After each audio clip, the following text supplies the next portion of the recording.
गडचिरोली जिल्ह्यातून सावली तालुक्यात आलेल्या रानटी हत्तींचा महिनाभराचा मुक्काम संपल्यानंतर अखेर हत्तींचा कळप गडचिरोलीत दाखल झाला। परंतु हत्तीची नेमकी संख्या किती यावर वन विभाग अजूनही कन्फर्म नसल्याचे दिसून येत आहे। त्याच कळपातील एक टस्कर हत्ती सामद्यावरून सोनापूर येथे जात असलेल्या नवनाथ गुरुनुले, प्रकाश सोनुले व अतुल गोहणे या 3 दुचाकी स्वारांच्या रस्त्यावर अचानक हत्ती आडवा झाला। त्यामुळे दुचाकीवर असलेले 2 साथीदारांनी गाडी टाकून तिथून पळ काढला। त्यातील मयत अतुल गोहणे यांना पळ काढणे अवघड झाल्याने त्याच्याजवळ येऊन त्याच्यावर हमला करून त्याला जागीच ठार केल्याची घटना सावली तालुक्यात घडली। नागोबा मडावी यांच्या शेताजवळील ही घटना आहे। या घटनेने संपूर्ण सावली तालुक्यात शोककळा पसरली आहे। घटनेची माहिती मिळताच वन विभागाचे वरिष्ठ अधिकारी, कर्मचारी आणि स्थानिक नागरिक घटनास्थळी दाखल झाले। मृतदेहाचा पंचनामा करण्यात आला। याच हत्तींकडून धान शेत पिकांचे मोठ्या प्रमाणात नुकसान केले। नुकसान भरपाई मिळण्याची मागणी शेतकरी करीत आहे। या घटनेनंतर वन विभागाच्या उपाययोजनांबाबतही प्रश्न उपस्थित होत आहेत।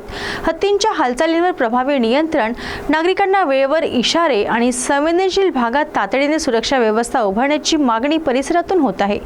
वन विभागात दिलेल्या हत्तींच्या आकड्यावर वन विभागच कन्फर्म नसल्याने नागरिकात दहशत पसरलेली आहे। या टस्कर हत्तींच्या हमल्याने जीव गेल्याने वन विभागावर रोष व्यक्त केला जात आहे। हत्तीचा कळप शेतातून गेल्याने शेतकऱ्यांचे फार मोठे नुकसान झाले। नुकसान भरपाई देण्याची मागणी शेतकरी करीत आहे। सावली तालुक्यामध्ये मागील महिनाभरापासून हत्तीचा कळप मुक्कामानी होता।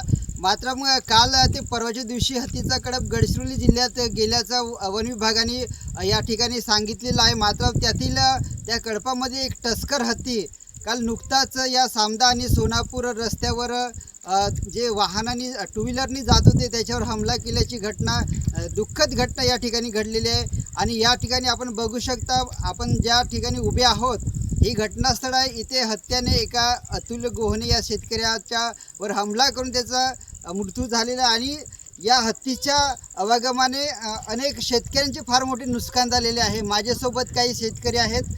तर काकाजी, तुम्ही काय सांगणार? तुमच्या शेतातून हत्तीचा कळप गेल्यामुळे तुमचं कोणकोणतं नुकसान झालेलं आहे? शेती नुकसान झालेलं आहे, आमचं आवत्याचं नुकसान झालेलं आहे।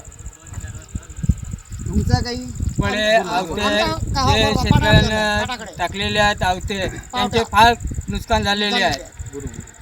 तर आपण बघू शकता, आता शेतीचा हंगाम आहे आणि सर्वांच्या शेतकऱ्यांच्या शेतीमध्ये आता हल्ली धान उत्पन्न घेण्यासाठी पळे आणि आवत्या टाकलेल्या आहे। मात्र या हत्तीच्या जाण्या येण्यामुळे फार शेतकऱ्यांची मोठी नुकसान झालेली। नुकताच सावली तालुक्यात जीव घेणारा हत्ती गडचिरोलीत दाखल झाल्याची वन विभागाकडून माहिती। अतुल गोहणे आणि त्यांचे साथीदार नवनाथ गुरुनुले आणि प्रकाश सोनुले हे 3 जण सामद्याला शेतीसाठी खत आणण्याकरिता गेले असता सामद्यावरून सोनापूरला आपल्या राहते घरी वापिस येत असताना अचानक नागोबा या परिसरात, आपण बघू शकता या परिसरामध्ये नागोबाची यात्रा भरतो, नाग मंदिर आहे आणि या परिसरामध्ये एक टस्कर हत्ती अचानक रस्त्यावर आड आला। येणाऱ्या दुचाकी वाहनावर त्यांनी हमला केलेला होता।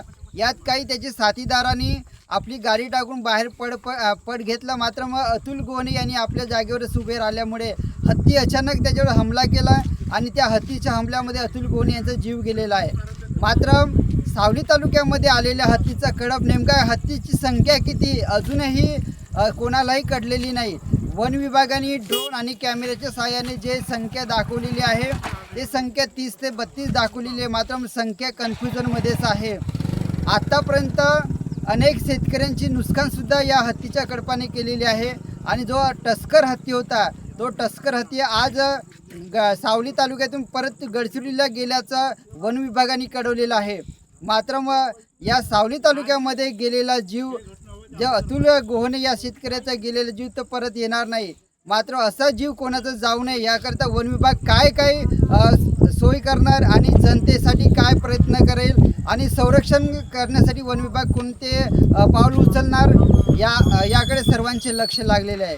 मी प्रवीण गडाम, CT न्यूज सावली, चंद्रपूर।